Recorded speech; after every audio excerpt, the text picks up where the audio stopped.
একটা কথা কি জানেন, আপনি কুকুরকে উপকার করেন, দেখবেন আপনার বাড়ি পাহারা দিতেছে।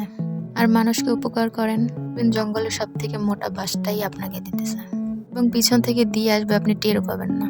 তো যাই হোক, হ্যালো এভরিওয়ান, আসসালামু আলাইকুম। আমার পিচ্চি আবদার করেছে, মানে আমার পিচ্চির ননদ, ছোট তো তাই আমি ওকে পিচ্চি বলেই ডাকি। আবদার করেছে চালতা মাখা খাবে, অনেকদিন ধরে বলতেছিল।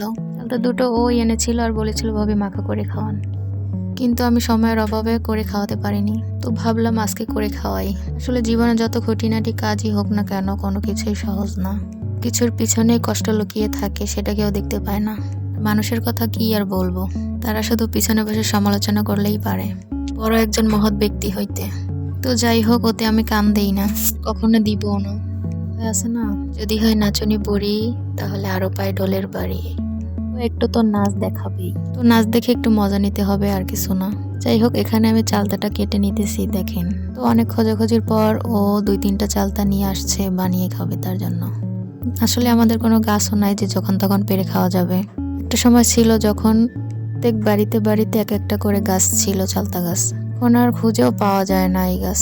আসলে আমরা আগের দিনের সবকিছু এখন হারিয়ে ফেলতেছি আস্তে আস্তে। তো এখানে আমাদের খেতে ধনিয়া পাতা আর কাঁচামরিচ ছেঁচে নিতেছি, তারপর এক এক করে সবকিছু দিয়ে মাখিয়ে নিতেছি। আমার পিচ্চি ননদ বলতেছিল, ভাবি এটা হয় নাই, ওইটা হয় না, একটু বেশি করে দেন, বেশি করে দেন। আমি বলতেছিলাম, থাম, তুই একটু কথা বলিস না, আমি যেভাবে মাখবো তোকে সেভাবেই খেতে হবে। আমি ভালোভাবে মেখে নিতেছিলাম।